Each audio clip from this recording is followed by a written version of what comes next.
Hello guys, and welcome back to MS Tech Tutorials, and in today's video I'm going to be going over how to use your hotkeys in Oblivion Remastered, and let's get straight into the video.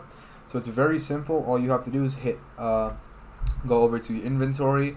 Let's just go to magic, for example. Let's just say I want to use put like this spell on number 1 on my keyboard. I hit R, and then once the scroll wheel pops up, you can go ahead and select on this specific, select, make sure the arrow is pointing at it, and then go over to whatever spell you want and then hit it.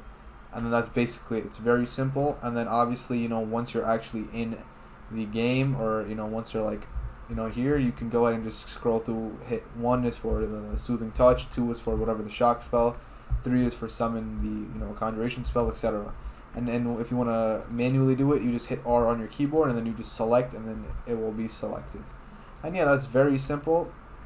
That's how you use your hotkeys in Oblivion Remastered. And yeah, so thank you guys for watching. Make sure to give the video a thumbs up, subscribe to the channel, and have a great day.